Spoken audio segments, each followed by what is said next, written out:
Today on the Luke Branquinho Show, I sit down with Jackie Crawford, and it all starts right now.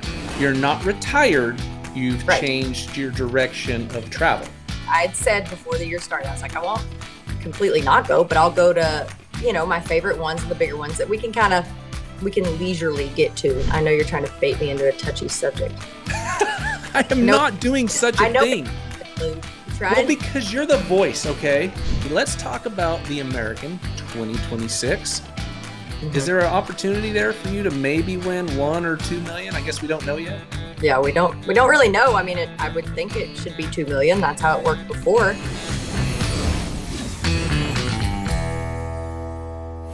Welcome to the Luke Branquinho Show. My guest today is not only a dear friend, but also, this says when I Googled your name, Jackie Crawford, it said internet personality, not 23-time world champion.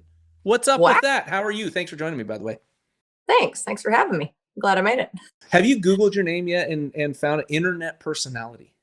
Yeah, I don't know. That's a new one for me. I'll have to, maybe I need to look into that a little bit more. Maybe that's the next, maybe they're trying to guide you in the right direction. Well, I know something that has guided you to where you're at now is your success in the arena and retirement this year, kind of soft. I call it a soft retirement, Jackie. Everybody keeps throwing that nasty word on me. You're the one that said it. No, I didn't. I said I'm not going to go as full-time pro rodeo. Which means soft retirement. Retiring. Not retiring. Okay, so you're not retiring, not even soft retiring. Shifting. Not going shifting. There you go. Shifting priorities to a not as full travel schedule. That's, correct.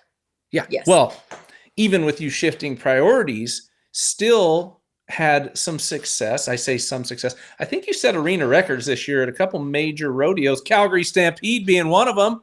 Yeah, that's honestly, of all the rodeos that I imagined getting to go to, I never thought I'd get to go to that rodeo. And I guess just because it's so, they kind of make their rules and they're kind of set in certain things and stuff. And so to have them come about and just say, hey, we're going to have breakaway. It's like, what? And so it was so cool. And then to go up there and have some success and at least put your name on the books for a year. That was pretty neat. That definitely a bucket list rodeo that I did not see coming. 2-1. Is that what it was? 2-1? Yep. 2-1. Yeah, I watched. I was there. I paid attention. Well, leave it to you and Haley. Yeah, I was trying to go as fast as I could. And it was Haley, though, not you. You weren't actually mean that time. But yeah, Haley texted me and she's like, you do know it's not an average, right? And I was like, Haley, I'm going as fast as I can, okay? That was on our group text. Yeah. For all you folks out there, we have a group text. It's myself, Jackie, Haley, and I think Katie's even in on that one, our friend Katie Kaufman-Blair. Yeah. But anyway, back to Calgary, how cool it was to own the arena record there. And I mean, let's be realistic. First year rodeo, things change. But I think 2-1 in that setup, it's going to be hard to get. I think, was there a 2-3? I don't know that anybody was right next to you. Was there? I know there was a 2-3. There might've been a 2-2. I can't remember, but yeah, the setup was a little bit tricky. They were a little more out in front and it was just kind of hard to be fast. Now, do I think it'll get broke? Yeah, it'll get broke. But there's just, the calves will be right. And then somebody will come along and make a smoking run. But it was still it was a great run for this year in the setup. Absolutely.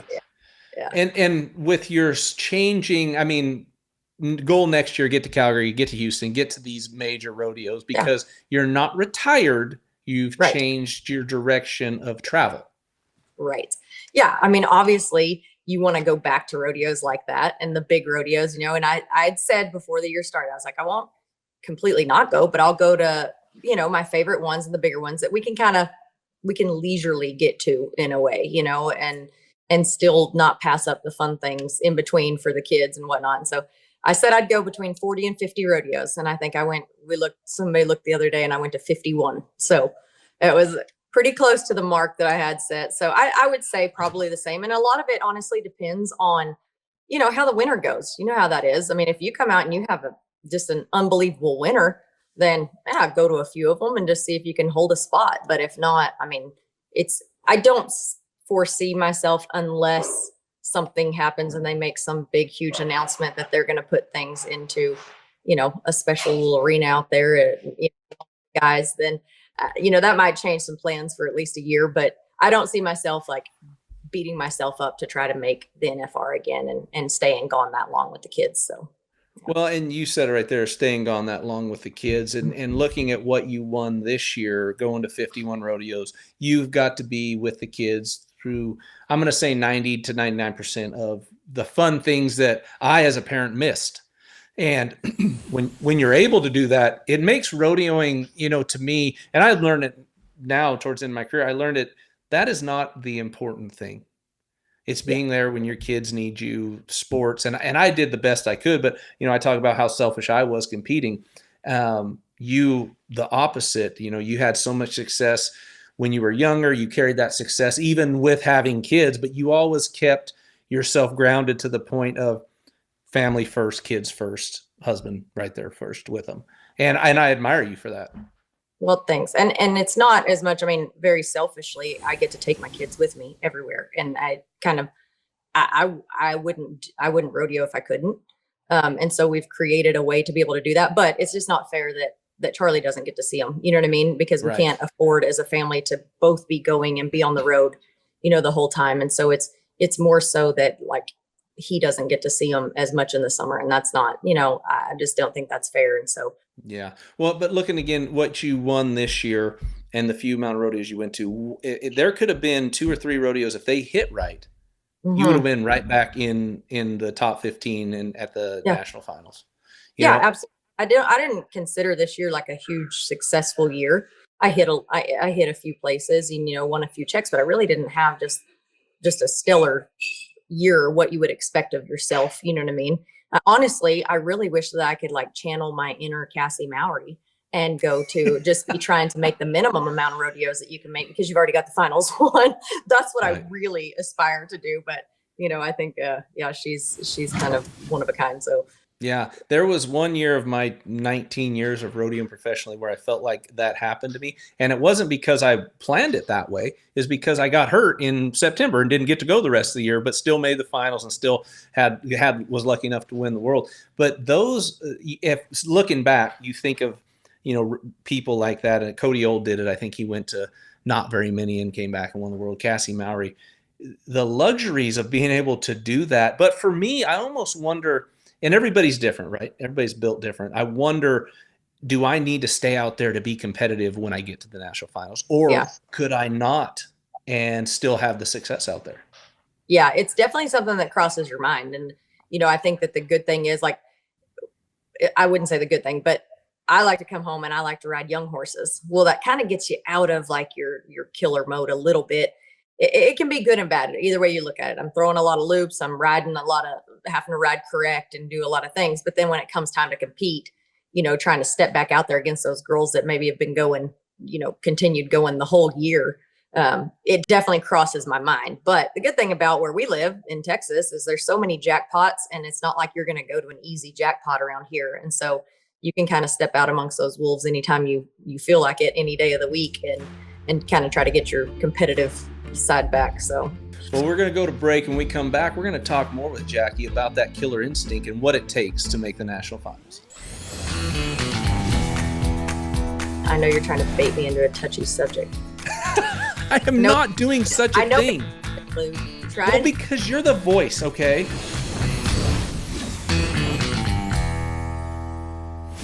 Welcome back to Luke Branquinho Show. Jackie, before we went to break, we were talking, getting back amongst the wolves to get that competitive fire, that killer instinct. And, again, when I talk about me maybe not going, I'm going to take it back to the ERA year 16. We went to a handful of rodeos. Did I feel like I was competitive and sharp? Absolutely not. I felt like I'm the type of guy that we don't have the jackpots to try to keep getting sharp when we don't have the rodeos. So I'm the type of guy that has to keep going to continue that. I guess that to keep that killer instinct. But you said it, you have jackpots all over the place where you're amongst the wolves that help you stay sharp. Yeah, absolutely. There's so much opportunity down here in Stephenville and even, in the South that we're very fortunate to have. And yeah, when you walk up to a jackpot down here, you've got Martha Angelone, Sarah Angelone, you've got everybody, Haley Williams that boasts the jackpots. It's just so competitive that it's not like you're when you show up to the rodeo again, you haven't seen those girls and seen, the shots that they're taking, and, Right. what you have to go home and work on when you see them roping at the jackpots. So yeah, keeping go into that stuff. And it's kind of cool here too, because we have some great producers, and they'll let you pay. You go to these jackpots and they'll let you pay a stock charge. And so like, if you need to do something on your horse or tune your horse, you can pay your stock charge outside of the jackpot and actually tune your horse to where, like at a rodeo, you're never going to get that opportunity. Yeah, right. At these jackpots, you get to do that. Say you need to get them crossed over, or you need to free them up or whatever. That can give a lot of confidence when it's time to go head back to a rodeo too. So you kind of mentioned in the first segment of, maybe changing your travel schedule if it got put back into a little building out in Las Vegas. Has there been any talk about that, or is it still kind of? Yeah, it's just as far as I know, there's no talk about it. I haven't really had the discussion with anyone. There for a while, it was a pretty hot topic and whatnot. And so, I think that, do I think that eventually it'll make its place? Yeah, I would think so. I don't see how you have an NFR and not have, when you have all these events all year long at every big rodeo across the country, and then you go to an NFR and you don't have it. I think eventually there's going to be a time and a place, and something will get worked out. There's just so many more logistics behind the scenes than really anybody realizes. Well, you said it, just these big rodeos, and we're going to go back to Calgary, Houston, San Antonio, Fort Worth, the major players, Reno, in the summer. These major rodeos are coming out with every event, and it kind of looks bad if you don't have one of the events at the finals. Yeah, I mean, I think that it does. And again, I know you're trying to bait me into a touchy subject. I am not doing such a thing, Luke. You're trying. Well, because you're the voice, okay? It's been something that's pressed, and yes, it obviously these larger rodeos are seeing a value in it. I know, like, did a podcast, with Calgary's leaders, and they talked about how, like, when they did polls and they did, stats and things like that, how bringing another women's event on was such a huge thing for them.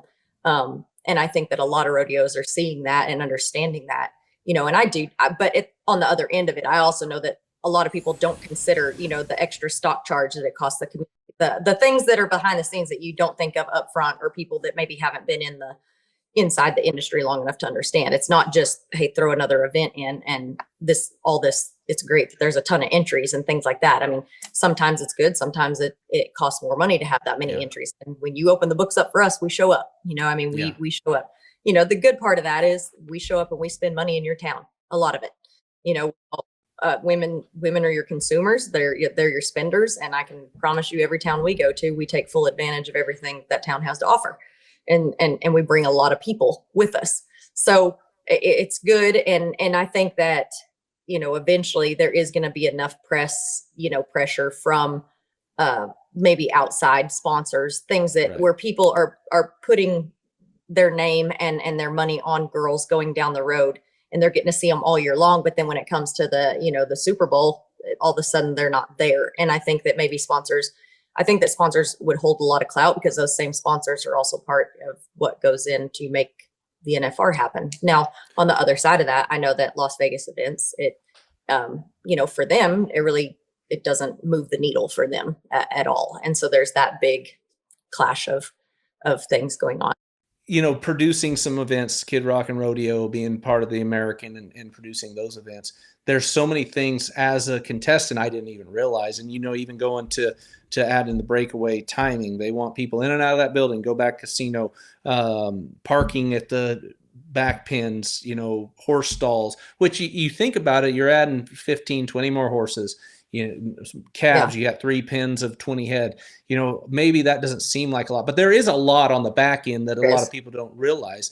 And, for me on the production side, I could sit back and take it all in and go, well, this is why it's good here, but this is maybe a negative over here. Or this is why it's good here, and this is why it might be a negative over on that side. And I think you as a competitor, but also as somebody that's been around it, understands that as well. I see it, and I see that it's it's a process, and it would be adjustments.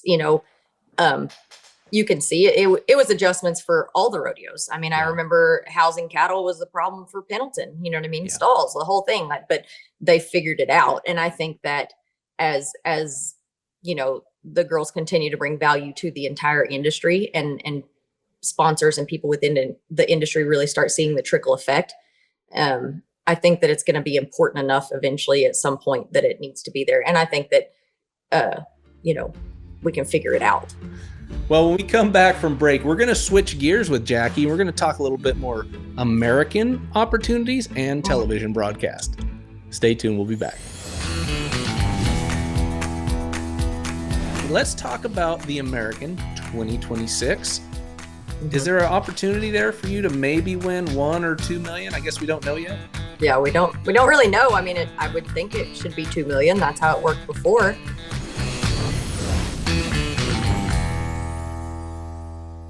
Welcome back to Luke Branquinho Show, the one and only Jackie Crawford, my partner in crime on television broadcast. But Jackie, let's talk about the American 2026. Is there an opportunity there for you to maybe win 1 or 2 million? I guess we don't know yet. Yeah, we don't really know. I mean, I would think it should be 2 million. That's how it worked before in the past. And so I think that's what we're all hoping anyways. And so, yeah, absolutely. I mean, I've already gone to work on it. I've got my spots in the Central, and I've got my nominations in the West. And yeah, I'm planning on being at every single spot to try to get into that thing, of course. Talk about just an opportunity. You've done it, you've experienced it, you've won it for these athletes at that much money. Oh, it's that, to me, should be everybody's goal every year. I mean, if you rodeo at all, there is a chance that you could win life-changing money. And I know everybody kind of steps back and looks at it like, oh, the odds of that. And yeah, I get it. I mean, it is a grueling road in there, but it happens. I mean, we've seen it how many times. And I'm telling you, like, when I won the piece of the million, I came from the qualifiers all the way through it. And I mean, it's possible. It's not just for the top 5 in the world, I promise. The odds of winning the million or winning the American to winning a gold buckle.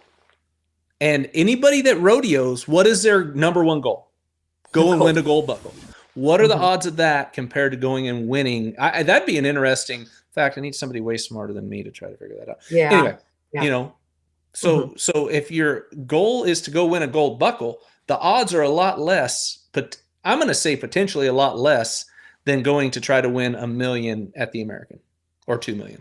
I can agree with that. Yeah. And that is a long, grueling road. I mean, that is, you go to the American and you win life-changing money. You change your life to try to win a gold buckle. You know, I mean, that is a long, grueling process. And so many people going at it, and it takes such a long time where, you know, the qualifiers, if you're just pretty smart and you go rope 2 calves and kind of play your odds of, you know, it's all just an elimination process. And so, then once you get to the American, it's, yeah, you got to go for it, but somebody's going to do it, you know? And so if you just keep putting yourself in that position, the thing is that, yeah, I've won the American twice, but I made it to the final 4 or 8, I think 3 or 4 times before that, just making sure that I put myself in that position. Right. You know, you just got to enter and try it and try to keep putting yourself in that position. And I failed when it come down to it. You know, I still won a little bit of money there, but I failed at winning the big money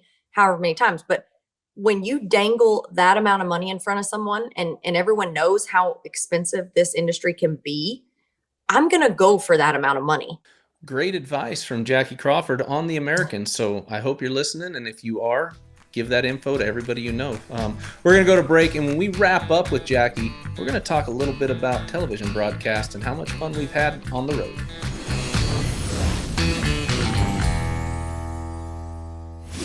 Welcome back to Luke Branquinho Show. We're going to do a wrap up here with my friend Jackie. But before we wrap, Jackie, let's talk about your television experience in the broadcast booth and how much, honestly for me, how much fun I have being with you and Haley and Katie and Casey and everybody. But you are so good at it, and it's fun to watch. It's fun to watch you break stuff down. You know, I truly appreciate you saying that I'm good at it. It still just feels like we're up there talking and having fun. And that's what you're supposed to do. Yeah. And honestly, is a little bit intimidating, but then after a while, when I realized with you guys now, I don't know how I would do with another crew, because we're just having fun. You know what I mean? Right. We're all truly friends, and kind of just, it's very light, but yet, I know that you and I have a good time of actually breaking runs down and talking about it, because I think that's something that we're both pretty passionate about is, the technicalities of all the timed events and things. So, I don't know anything about the rough stock still to this day. I just smile and nod my head when y'all are talking about that. But it's been fun, and it's a different experience, and I've enjoyed it a lot. And I hope that I get to still do some more in the future. Oh, I do too. And I got to give a shout out. Oh, I don't want to Katie Kaufman Blair. I know. But anyway, she's been such a great conductor and director of our shenanigans. It's been fun. And Jackie, I can't thank you enough for coming on the show again. Looking forward to 2026, those big hits, and maybe on your schedule another trip to the national finals. But until then, hopefully we'll get to work on TV together. Yeah, absolutely. Look forward to it. Awesome. Well, thank you all for watching, and we'll catch you on the next one.